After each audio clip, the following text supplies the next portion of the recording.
But if we just stare at that page and go, okay, what's my concept? That'd be hard even for most writers. Something as simple as notes. And I always tell people, for me, notes are pro. Like, have notes, but learn how to use them. Like any tool. You are there to communicate with people. Like, have an actual moment of relationship. You know, what it's like in Latvian, but my project, my site, I decided, I made. And you might want to tell that story differently.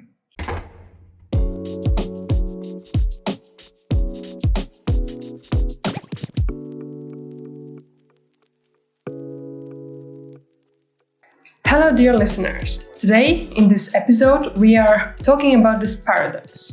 How can a great project disappear because of a bad presentation and lack of communication, and a not so great project can really walk through and be liked by people just because of the story behind it and how people tell it? And for today's episode, we have a great guest, Jeremy Hawkins. Hi, Jeremy. Hi, thanks for having me. Thanks for having us here. We are today very lucky to be here in France, in Strasbourg, in Architectural School of Strasbourg, ENSAS. And our guest today is someone who works with boards, not with bricks. Jeremy is a writer, a poet, and he has several books written. And now he is also a PhD of fine arts, right? And also he works here in ENSAS Strasbourg to help people, students, and professors to communicate on their ideas more clearly. So, Jeremy, can you tell us a little bit more about yourself so we can convince our listeners that your advice is worth to be here? Sure, yeah. Try to convince your listeners. I didn't start in the world of architecture. I started really with a kind of more classical background in literature.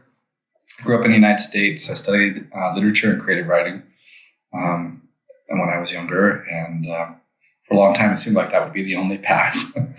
And while it has been a kind of constant through line in my life, writing, publishing, at some point, I was like a lot of writers, like a lot of poets.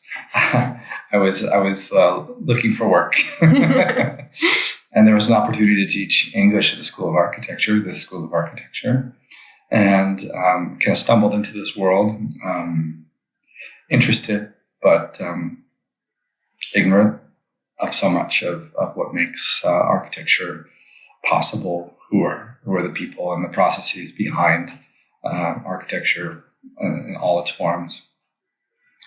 And little by little, I was sucked in. And at a certain point, I was no longer satisfied with teaching English as a language, which is not to say it's not important, but I felt a draw to try and bring some of my skill set to my students, because I noticed that there were a few things that I felt perhaps were missing from the way they were learning, which wasn't necessarily a fault of any of my colleagues, but more a question of what was available in the institution, but also specifically things that I thought weren't necessarily missing, but that I could add, in the sense that something that could enrich what was possible. And so it does include communication and presentation, which might need to be a little bit more specific about later. But it also goes to how we form the language for concepts, which are so critical in how we think of possible futures in this world, especially in the built environment.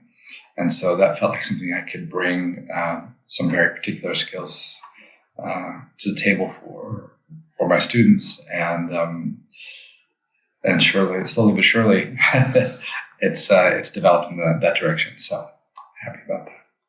So now you work here and help to shape these concepts and ideas, but like from someone coming outside of field of architecture, how do you perceive at the look at the way how architects speak and communicate on their ideas? Like, is there a general lack of something? When we talk about our ideas, do you notice that writers could do it better? Well, I don't know that we could do it better. It depends on really what the kind of what you'd call the rhetorical situation is. In a school of architecture, we tend to be speaking in a community of designers. And even those of us who are not architects or urbanists are still kind of on the home team. And so what that means is that there's a lot of specialized language. There's a lot of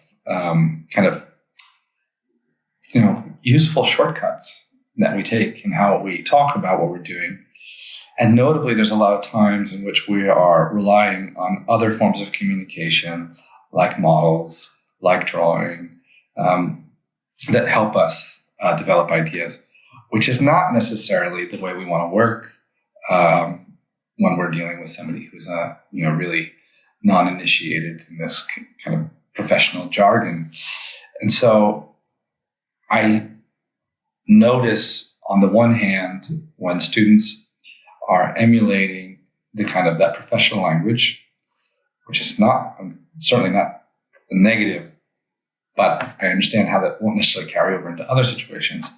And I really notice when architects in kind of other rhetorical situations, like presenting a project, even a built project, so successful architects are still kind of caught in a language of the profession rather than a language of the world. I noticed that, and I find it problematic, precisely because as a field, architecture is always kind of in a struggle to show why it's meaningful, not the buildings, but the profession. So these are things that I'm very kind of sensitive to which I'm kind of sensitive. Okay, so architects are kind of trapped in their own language, like we are stuck into it and we can't communicate it to the rest of humanity. Maybe we could tell like that. Yeah, I don't want to over exaggerate, because obviously the people that we work with, the public, are intelligent. It's not that they can't have access to what we're talking about. You take a common word in French when we talk about the project, le projet. It's not that word doesn't mean anything, but it's full of so many meanings for an architect that when you take it out into a public that doesn't share all of those meanings, it may not carry the weight that we wanted to or needed to. And it's a time to start thinking about other ways to communicate. So definitely don't want to be too extreme. Yes, of course. But if we want society to really recognize what architects have to offer in terms of our lived environments, it needs to be more than the spectacle of the building, and language contributes to that. So anything we can do to improve that exchange and that sharing of knowledge and sharing of ideas, well, that's how we're going to get there. Okay, and do you think that creating a story about the building is one way to help to explain these ideas? Yeah, I mean,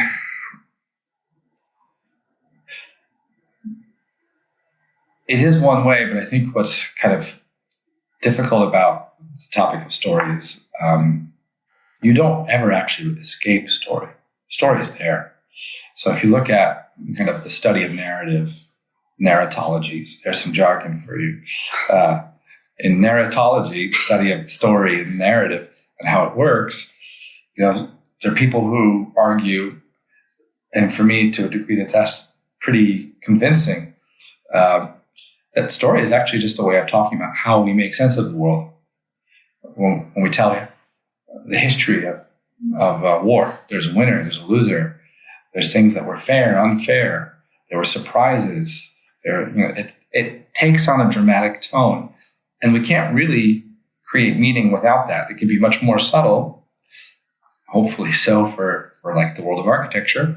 But if you think of your life and just how you interact with things, that these terms, whatever terms we think through, tend to shape how we understand things. Like, take a simple example. If we have a competition for a project, and a project that wins is considered safe, right? Well, once again, the committee of people who don't really know what architecture could or should be have picked the safe project, right? You may have heard of a version. That's a story. It's not a story like we'd go see in the cinema. It's a story. And it helps us, and anybody who takes that story on board as being a faithful representation of reality now has defined that project as safe. The committee as not necessarily being knowledgeable enough or willing to take risks. You see, that's part of how we assign value in life. And it goes from really micro narratives, like people who get up and say, you know what, I'm not a morning person. It's a little micro narrative, all the way up to the big narratives we tell about who we are as a species. And so for a young architect, a student, or just afterwards, I think what's kind of difficult is that if we don't teach them about story, they are perhaps being subject to story rather than being the subjects of story, in the sense that you can participate in that creating of value through the way we tell stories if you have either a predisposition towards it, which is actually how it works in a lot of architecture, that actually the person who's naturally a good storyteller somehow finds success, or we can develop our knowledge of what's happening so that people who are actually have a lot to offer but maybe aren't naturally storytellers in the same way can still be at the table for the discussion, can still be adding to the value. So it's really, I think it's critically important, especially because it also allows us to be critical of the stories we hear, right? Especially you think about competitions. They pick the safe project. Maybe there's other ways to tell that story, right? Which doesn't mean they picked the right one, but there's other ways to tell that story. And okay, the story is important, but I think for me, it's important that behind the project there is idea. Yeah. Like, is it safe, not safe, or something? But I have this is the core that keeps the project together. But sometimes I don't know how to express this idea. How can I show to people that this idea is what this project is about? Do you have some advice? How can I emphasize the key idea of my project? It's tricky because, of course, every project has its qualities and its ways of representation that will either make that easier or less easy. Plenty of architects, just to put it out there, of course, carry that idea forward in graphics or in visual representation, which is more than legitimate. It's a great way, a powerful way of doing things. From a kind of language perspective, I think what's often difficult, especially for students who are still kind of trying out a lot of different things, they aren't necessarily specializing yet, is that we tend to try to do that work a little after the fact, meaning our idea is kind of,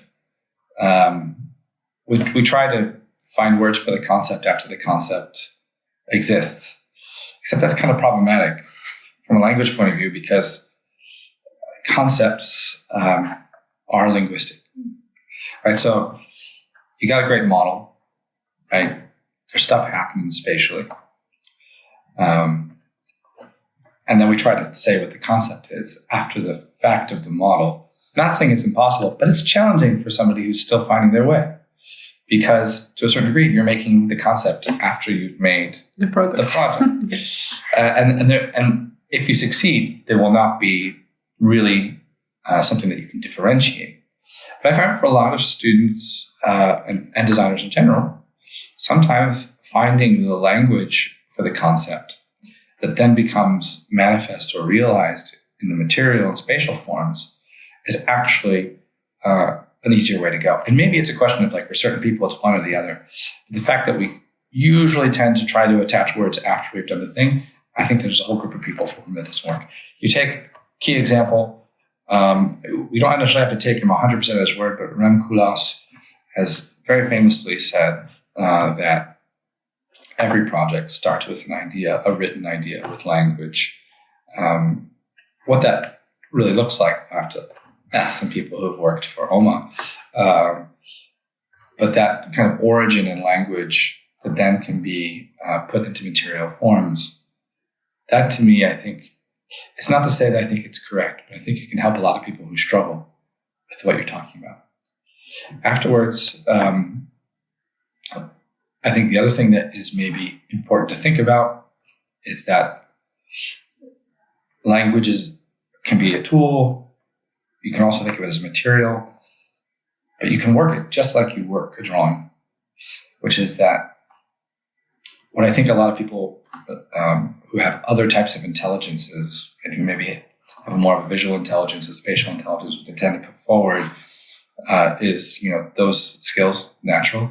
And then they try to find the words and they kind of wait for the words to appear. But in reality, you can create language as an iterative process, just like you'd sketch.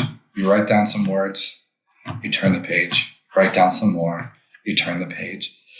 It can be that, just like we work in other architectural representations. It's also something that's really helpful to put down sketch and then to keep going and to force ourselves to erase this, to see what happens if we do that. All the things that would work in your average sketch can also work in writing. But if we just stare at that page and go, okay, what's my concept? That'd be hard even for most writers. Yeah, I believe so. Yeah, we have tried to put some words down and then discuss when we have like group work, and then we think of the concept, and sometimes it really is the problem that students say that, yeah, we think of the concept afterwards when everything is ready, and that seems a little bit funny to me, but yeah, there's no rules, so there's no reason that can't be great. And the kind of I think what's maybe important to understand is when you come after the fact, or when you try to find language for the concept after you've done some kind of other types of, let's say, creation.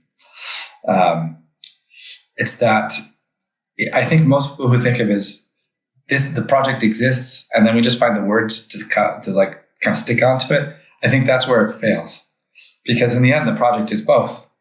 And so if you come after you've done another step and you try to find the concept for it, you're kind of still creating backwards. It kind of has a retroactive effect.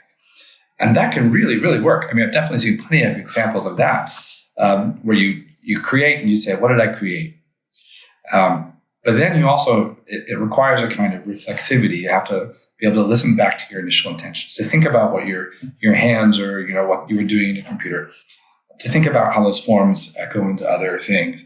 So that way, when you go back, you're not just sticking on a sticker like a price tag. You're doing something that ends up impacting what you've already done. It takes practice, I think. Yeah. I think in the field of architecture, everything takes a lot of practice. Luckily, I wouldn't want to live in a house where everybody's done everything in just one go. True. That's true. I also wanted to talk about presenting a project. Like at the moment when, okay, we have luckily found the boards for the project and the project is ready, but how do we present it? Because first of all, we have stress, we have people we don't know, the jury probably, and are there some ideas how we keep everything together and show the best we have done?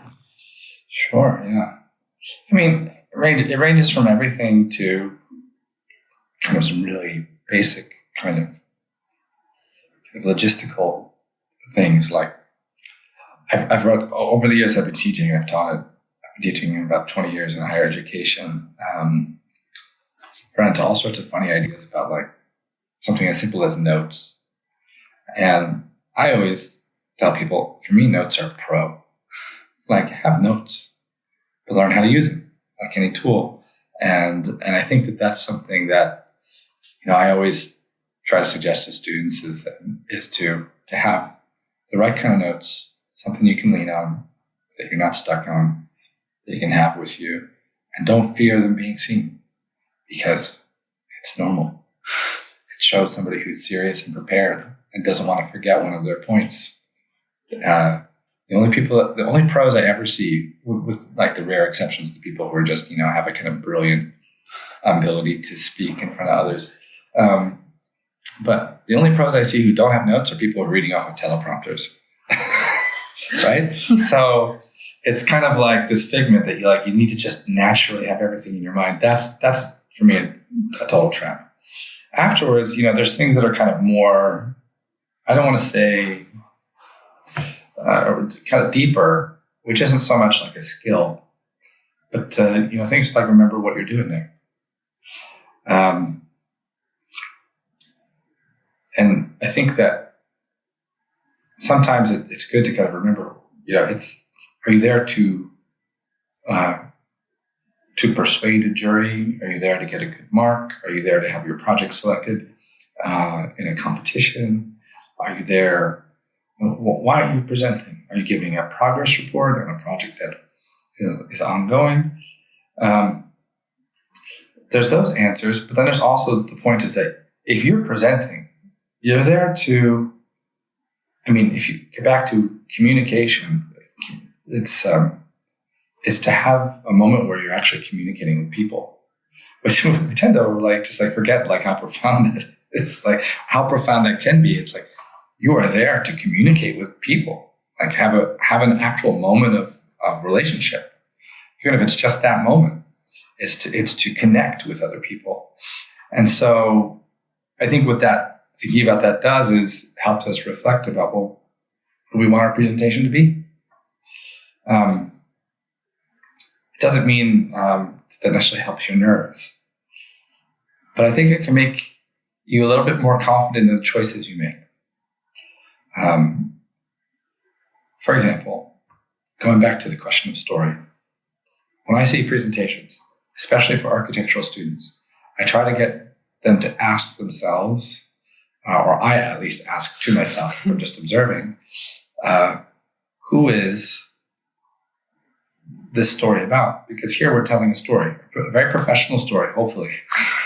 But, a lot of student presentations are kind of follow a script where it's I, the student, was given a project.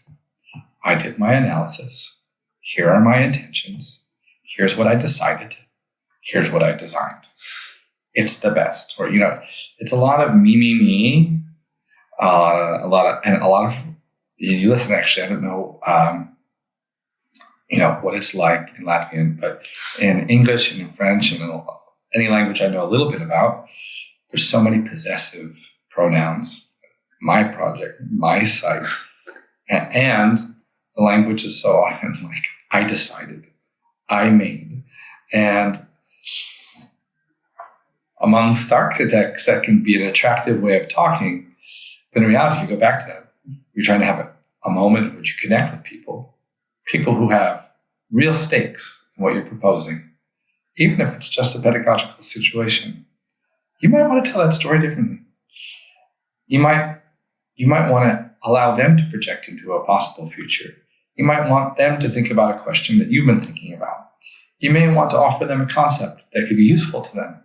And the thing is, if you start getting, I think there's a certain way in which I'm interested in presentations that are artful but sincere. And what's maybe particular about that is I could teach this many, many ways. You can go back to Socrates and the Sophists and the idea that you could win an argument based on your skill in rhetoric rather than what the gods have decided is just. And I could very cynically teach people to present in such a way that, I'm not saying that they would always succeed, but to search success rather than meaning. And I think that actually undercuts what we're trying to do in architecture, which is to think about how we can be a part of the society, how we can contribute to making this world a better place, how we can bring spatial material quality to the places where we live, how we can offer that to more than human world. And so you go back to that presentation, it's missing very far from your question, but in the end, I actually think maybe we'll have a few less nerves and a few less worries if it's less about showing how good our thing is, our project. And it's more about addressing why we're here, and sincerely. Then I think if that stays in the ballpark, or I should say, ballpark is a very American idiom. But I mean, there's nothing wrong with American idioms, but sometimes I'm like, why am I using? I don't even like baseball. The ballpark. And say, like, if we keep that in mind as we're thinking about the presentation we want to make, well, one of the things, it may allow us to make unique presentations, hoping that we have the time and the resources, which will maybe make them easier to kind of hang on to, because it's not, once again, the same script, just different details. That's probably not fair. Most architecture students are very strongly attached to their ideas. It's not like, oh, here's another building. But it's just to say that, to feel the presentation also in that sense as another form of representation. Maybe that's really what I'm also getting to. Is it's another way to represent your project, just like a plan or a model. The presentation is just one more, a critically important one. And so if we treat that as a unique object as well, we might be able to seize it and make it more communicative, make more connections with people, and worry less about whether we're getting it right. Yeah, a big call from you. Need to think about it. It's not so easy, but I think I agree with you that if we step a little bit back from what exactly we have done there to why we have done it, for whom, how this idea can help others, and how we can see it differently, I think it helps, and it helps for ourselves. Like, I'm speaking as an architecture student, because sometimes we dig so deep in our project that we kind of forget about the stakes and the ideas, what's behind it, and how did we get there. We are just so into it, and it takes a step back and shows the total of it. Absolutely. I think you said it perfectly, which is for whom.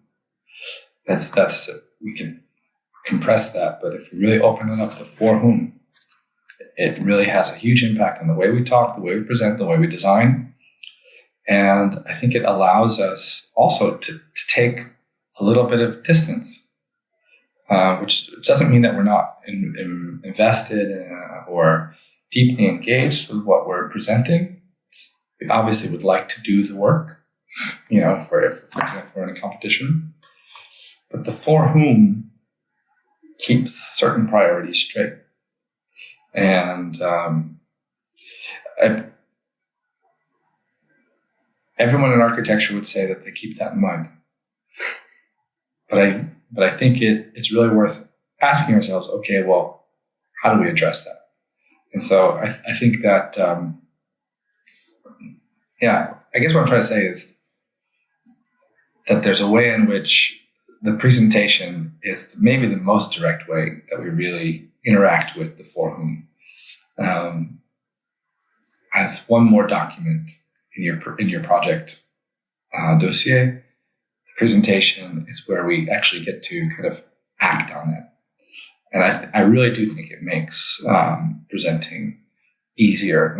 It doesn't change stage fright, but as long as we've got notes, it'll be fine. Okay. And also I wanted to ask you, okay, for example, I have created a project and I'm sure about myself, but some doubt is getting into me. And how do when I can become a critic for myself and understand which is bad and which is good in my project, and when I'm like falling into a doubt and thinking that haven't done anything good. Like, how can one? Because I think in poetry, when you write a poem, you need to judge yourself. Is it fine, or somebody will read it? Mm. And can we do it in architecture as well? Like, absolutely. There's things that make it hard in architecture. One is that it's hard to insert distance between you and the project. As a poet, for example, I can write a draft and put that draft, if I printed it out, in a drawer and walk away for as long as I want and come back to it and be able to really see it with new eyes. In architecture, I think that's much more difficult. You do have, obviously, in larger agencies or even small agencies, people, who are working on multiple projects, so they get they can step away from a project, look at another one, come back and get some fresh perspective. And there's other ways, obviously, of gaining a little bit of distance. But I think it's also what's maybe difficult is where we we lose touch because it's ourselves with like what criticism should do. So, for example, one thing I teach to my students here that really comes to me from creative writing and some of the great teachers I've had is, first peer review. First, learn how to be a good reviewer for somebody else. This is huge, right? Your peers, because generally we're a little too involved with ourselves But if we learn how to be good peer reviewers first, it's a little easier to come back to ourselves. And being a good peer reviewer, a lot of people think, well, if it's a friend, they feel like they should say, "I like it. It's so good," because they don't want to hurt their friend's feelings. And part of that is also the suspicion if they're really critical, they're going to be mean. And it's like, actually, no, that's not at all the way to help your friend. The way to help your friend generally, or a stranger, is to describe to them what you understand. A simple description. For example, you do a model. And instead of giving all a spiel about what it means, you say, okay, you give it to your friend. You say, can you just tell me what you see? Mm-hmm. Just tell me what you see. Just describe what it is. That's a powerful thing. Basically, what you're getting is the regard of somebody else in writing it to a reader and how it affects their consciousness. And so maybe you think that this idea you have or this form you have is really clear. And they say, I see this other thing. I see this. And they haven't criticized you. They haven't said, no, it's not an egg. They say, I see, a racetrack. Silly ideas. But immediately you have this really amazing data, which comes from this person just describing their experience with what you made. The next thing to do is once you start having a conversation, is I always prefer positive feedback, which isn't to say, oh, I love your thing. It's to say what works. It's great. Or what strikes you, what interests you. This is really interesting. Telling somebody where they're strong is also really helpful. Or where an idea is strong. Like, this really stuck out to me. I'd be interested what would happen if there was more of these. Or if there was just one, but it was really monumental, whatever, all types of ways that we can react. But by hitting on the strengths, we actually allow a person to know where they're strong. And we're also letting them to know where, if you mention this, and this is interesting, well, those other things are less interesting. Maybe it doesn't mean they're bad, but it's not the things that stood out. And so if your pet part of the project isn't mentioned, you know that it's not doing what you thought it would. Once you start entering into that register between peers, when you go back to critique yourself, that whole thing, that inner monologue that we tend to have, you start to realize how kind of weirdly moralist it is. You're bad, you're good, this sucks. All the language that we use in our heads, which you would never say to a 5-year-old, because it's like it would be so mean. Yeah. And the fact, and that's the thing, you've developed this other critical language with your peers, and you go, well, why would I speak differently to myself? Which doesn't mean you can take the same distance as somebody who's discovering your project for the first time. And you can start to think a little bit more clearly to remove some of that kind of moralist layer. I'm hyper critical of myself to the point where I defended my doctoral thesis on Monday, and they told me I was overly self-critical. They wrote it in the report. I needed to be less self-critical. So I mean, I'm certainly not, protected from this. But it's to say that I think that maybe we won't ever can never get to the same critical distance we'd expect for somebody else. But it's also to kind of say, to whatever degree we can, be a little bit sober about it. Be fair to ourselves, which means fair in the sense you don't give yourself passes on things that you don't deserve. You don't attack yourself for things that you don't deserve. You talk to yourself like a colleague. In work, that can do a lot. It really can. There's more you could say, but I think the main thing is to kind of find ways to create distance, find a way to be to give good feedback to peers, which will teach you how to give more feedback to yourself. You also get their feedback, which is great. And try to strip a little bit of that moralist layer that tends to come from that inner monologue, which is just really usually not productive. Those are very good advices, I think. Yeah, I would want to keep them in my mind. But before, we talked about when we present our work to the jury, we don't want to say too much, I did this is my project, this is me in this room, and so on. But how do we convince them being on our side? And what do we tell instead of saying mine and I? Mm-hmm. There's a few different techniques, and there's more that I can think of for sure. But a few that I think are, well, I'll give one that's a little showy. Okay. All right. One that's a little showy. This is where language is interesting. If you think about how grammar works, it can really tell you a lot. So I said before, mine. It creates this grasping of propriety. A lot of people like to use the imperative. The imperative being the language of the command or the order. Oh. Imagine. Okay. All right. You must do something. Yeah. But it's usually the verb in the command forms it. Imagine a world in which we all live in individual houses, but we have plenty of green space. Right? Imagine a world in which we don't have to give up on the existing, but we can still live in comfort. Like movie mode. Kind of. What it is it's a language that's common for a pitch. Okay. So, I mean, that's one thing. We can just learn the language of pitching, and it's kind of its grammatical forms, and that can do a lot. One that I prefer. So I'll give these two examples. So one example is the imperative. Think of a future or think of, or look at this. Even look at. That's a command. We can be gentle about it so it doesn't feel too forceful. But the imperative is interesting. The interrogative I find more interesting, which is a question, which can take a lot of different forms.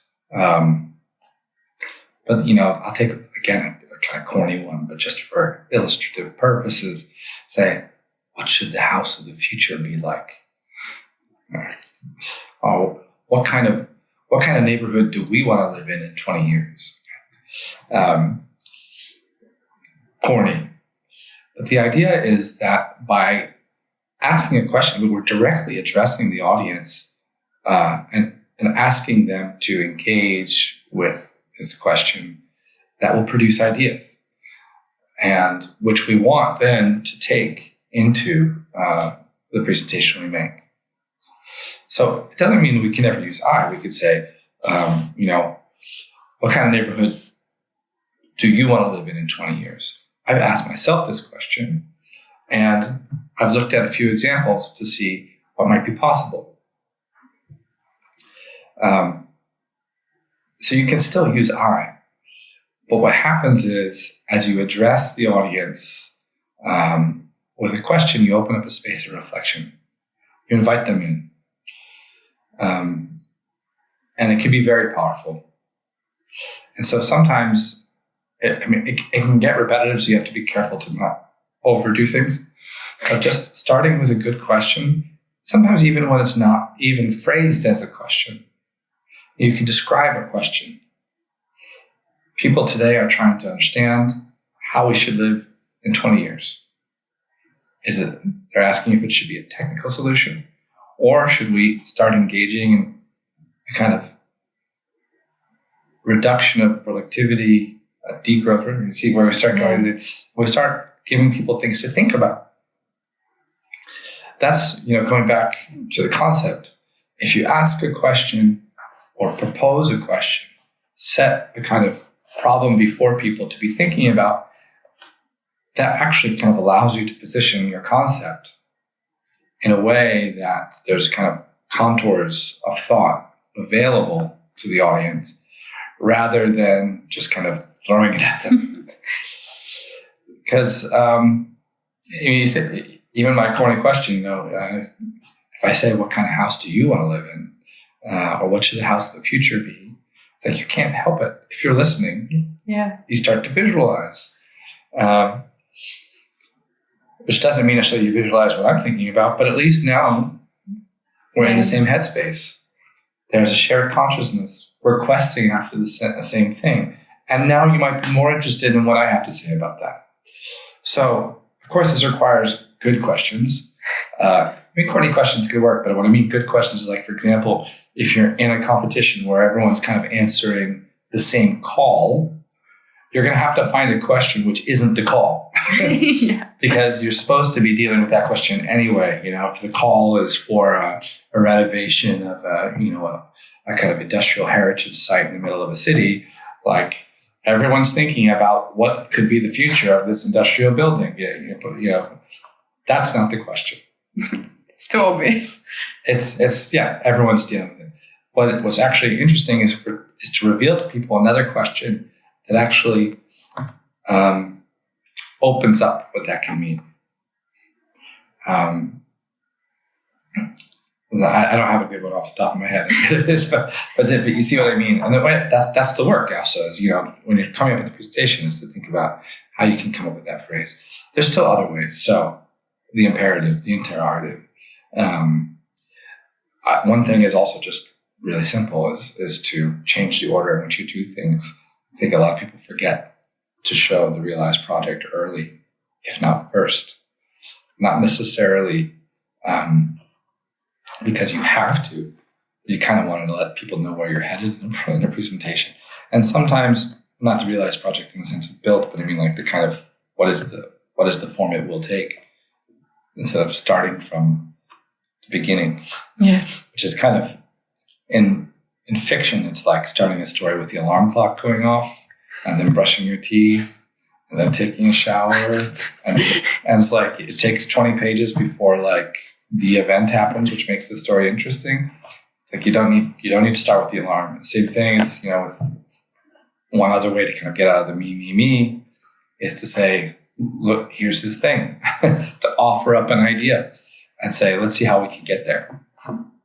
I think that's another thing to think about, is just kind of offering people other ways in besides your subjectivity and so focused, right? I think as a thinker, I just prefer that. I want to know where I'm headed when it's that type of presentation. If I'm going to a thriller movie, I want to be surprised. If I'm going to a project presentation, I want to be pleasantly surprised by how great it is, not by, like, a twist at the last minute. And maybe that would be okay once. Okay, I see your point. No, I think it's very interesting, the last one you mentioned, because lately I have really enjoyed the presentations when the professors start with small details of a project and then at the end they show the project, because it keeps the intrigue. But it's about realized projects where we have to learn from some architects that already have gotten the world. But the question thing is also interesting for me, because I think when we open up this question, we kind of create space in the mind, and we can try to help the people, the listeners, to put something in there. Yeah. So we are like, they can't run away from us. Yeah. We are there, Absolutely, yeah. and that's it. So these are, I like them. I like the advices. Thank you very much. Maybe I could just say one more thing about the you were saying that you were enjoying these presentations where they go detail by detail and the details accumulate. You can still do that. Maybe what it is, maybe you don't need to show. I mean, I would say actually, you wouldn't necessarily want to show very first thing, the whole project in all its glory, right? Because then you got to save something. What you can do is at least give a glance at where we're headed, so that way, when we're building up, it's not quite intrigue in the sense of how we mean it in like a novel or a film, but like then that accumulation has a kind of direction to it. And I think so. I think that can still work, and you can still arrive at a point where like now the full glory of the project is revealed. Look, it's a sailboat. Oh, sorry, it's a duck. Do a little Venturi for you, but sorry, Denise Brown and Albert Venturi. I should just mention Venturi. That's kind of terrible. But yeah, I think there's ways of doing it where you can still have that thing that you like. Okay, so we have talked about the story behind the project, how to present and create this communication between those who are looking at us and listening to our project, how to start the presentation and how to avoid the eye at all the points. Is there anything else you see that we should add to this conversation that is important when we communicate about the project, or communicate like something what is important to you and you want to share it? Sure.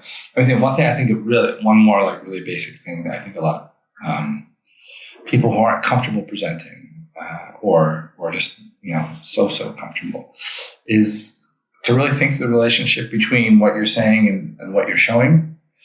I think that's a really difficult thing for a lot of people. I mean, there's really basic stuff like body language, when people turn towards their presentation rather than their audience because they don't feel comfortable talking about it unless they're looking at it. It's like sometimes it can be really. I mean, it's problematic to begin with, but it can be really problematic. It doesn't create that connection I was talking about earlier. But even beyond that, somebody who faces the audience, who's trying to do things.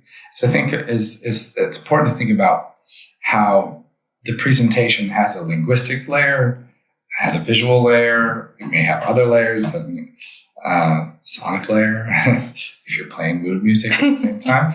But these things have a relationship. And so like one of the kind of, I don't want to say worst because I don't want to be dramatic about it, but one of the kind of least effective things you can do is have the spoken verbal layer and the visual layer be too closely matched. For example, you've all seen this when somebody puts a slide up on a PowerPoint with a block of text and they read the text. There's no reason for that. Yeah, it's just double. You're just repeating something. You've missed an opportunity. Which doesn't mean that you should put up a block of text and then try to see something else. That's confusing. You have to think about these things. But for example, to put up an illustrative image, even if you're going to say a block of text, maybe put in the opening line, and then you complete that line orally. It's one thing you could do in that situation, other than the read the block of text that's on the slide type situation.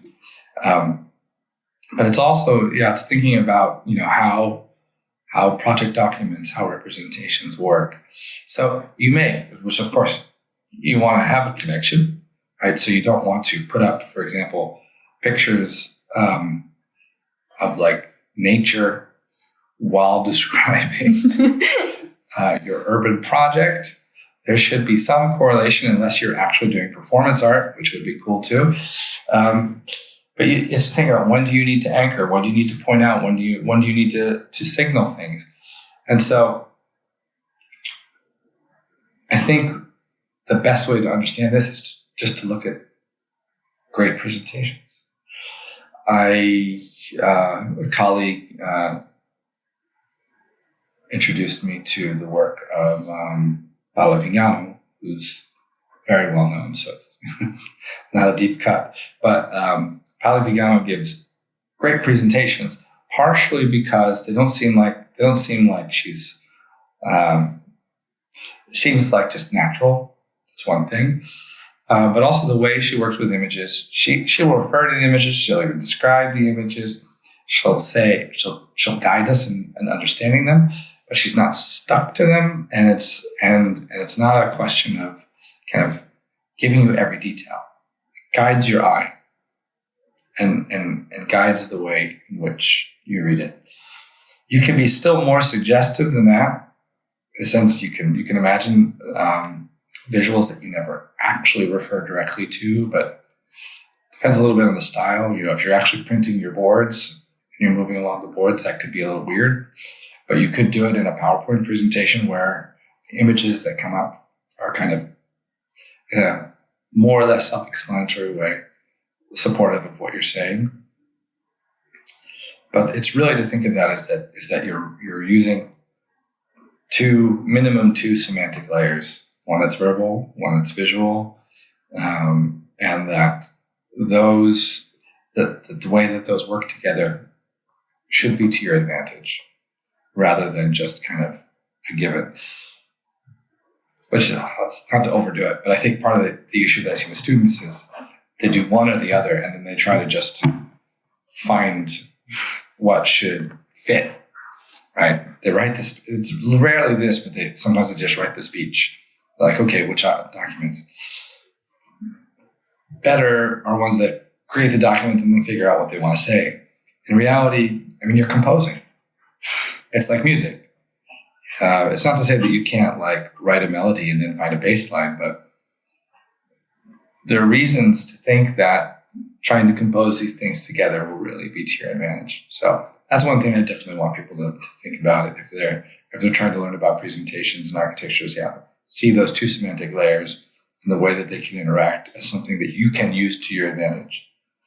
About this, I have an idea. Before you thought about peers and friends helping you, and then I thought that when your project is ready, you can ask someone what is the things he notices, and then this can help you to create the verbal presentation, sure. Because that's what already people see, and then it can help you connect. If you, for example, ourselves are stuck sometimes and we really have this problem to make the connections between visual and spoken, but somebody else who really sees what's popping out can help. Yeah, which is, I think that's a great point, because think about, in reality, good architecture is not going to be defined always by what pops out of the eye.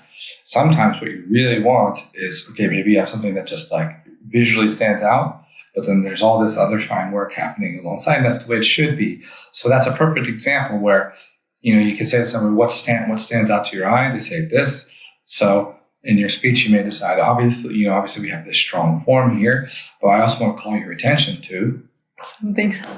Right. And so, yeah, it's a great example, because I think that's also something that can be a little tricky for people who don't engage in the verbal aspect of it, is that it can really make those strong forms seem like the only thing that's important. And anybody who's working can tell you that. It can be a way to strike a client. I'm not saying that you don't want to be persuasive with, kind of a strong visual idea. But at the end of the day, we're doing more than that. Otherwise, we're just doing sculpture. Yes. Right? So anything else doesn't matter. Okay, thank you. Is there anything else? Or that was the main thing, this connection between visual and verbal? Yeah, I think these are the main topics that I try to hit. I only get to work with students to a certain degree. It's not like I run a full course on this. Something that usually is integrated in Project Studio, a moment of reflection, of course, a moment of feedback. So I don't have a semester's worth of tips. But I think these are the main things for me. Think about what kind of story you're telling. Think about for whom you're telling it. Think about how you can make that connection with your audience rather than kind of trying to bamboozle people into seeing how great you are. And think about how you can involve people so that they want to hear more about what you're doing. And to think about, well, I talked about these two layers, but maybe another way of also saying it is to take seriously all of your tools. And so, when you think that, you make a great model, but for a particular competition, you have to present everything in two-dimensional form. And so you're going to photograph the model. It's not to say that you can't experiment yourself and see what works or what doesn't, but this is a real form. Taking photography of a model is something that you can do better or worse. Not good or bad in the sense of, morality, but like you can have a picture that puts your model in a better light than others. And it's all parts of a presentation like that. So it's also maybe just, maybe that's really the best thing to say is give yourself time to take the presentation as seriously as you can. Because anybody who works up until the last minute and then tries to throw together a presentation, they're not doing themselves any favors. They're not doing their work any favors, and they're not really helping their audience, even in a pedagogical situation. Right? It's even if you have to stop working on other parts first, or earlier than you planned, and then you work on the presentation to give it your full attention. I think it's generally to your benefit. I would really invite our listeners and everyone to, for example, when we are studying, we can really experiment with those advices you gave. We can try to put ourselves in different, because we have so many presentations to do, and in each we can even experiment with some of the advices you have given us today and find our own way, which really works for us, or sometimes we have at least some ways how to do it because we have different audiences and different situations. But I really invite to try and experiment. And as you say, give it time because it's really worth it. It's interesting when you can listen to an interesting presentation and those people stay in our mind and we want them some way back in our lives. Yeah, absolutely. Absolutely. I think they become, we create a certain amount of attachment with those people. But you made me think of one more thing, which is also that as we're kind of doing peer review or even just listening to our peers or listening to other presentations, it's also to kind of, in a totally non-judgmental way, but in a kind of, kind of critical way, ask ourselves what we hear all the time. And if we hear it all the time, think of what we can do otherwise. It doesn't mean to surrender precision in order to be interesting. A calculation you might need to say in the most boring way possible. But sometimes it's just worth looking at what's common and figuring out if you can find your own way to do a similar thing. And that kind of an analogy from my literary life that I think is, I share with people often is that one of the ways I learned how I wanted to write was by working on a literary magazine where I had to read a lot of submissions for people who were looking to get published. And it was only by doing that I learned, for example, quite how often people write about the moon. Which doesn't mean that we should never write about the moon, but it taught me how hard it is to write about the moon, especially in poetry, in a way that is actually unique and interesting and engaging. And so I haven't given up on writing about the moon, but I don't just throw the moon in there let me make this moody, I'll throw in a moon, because I know it puts me in a certain register that isn't unique, isn't particular. And I think that's also a thing with presentations is not necessarily to find your signature in a sense of something that doesn't change, but to kind of figure out, if everyone is saying local materials, to describe whether a project is eco-responsible, maybe there's another way. And I don't have a shortcut, I'll be honest. It's not a simple thing. But that as you get a feel for what's happening in your discipline and in your profession, it's also to kind of try to identify those things. What are the in French we say the lieux communs? What are the common places, right? Which I love the commons, but we can kind of like put the commons, put our touch on it, be creative. That also will help people see you as an individual or your work as having particularities that can contribute. I think those are all my ideas. Thank you very much. Thank you very much for sharing these ideas. I think it was a great episode. Thank you all listeners. And today with us was Jeremy Hawkins here in ENSA's library, very beautiful place. We are thankful and see you in the next episode. Thanks so much. You were listening to the podcast Rokturs. You can find more about our new episodes in our Instagram, podcast.rokturs.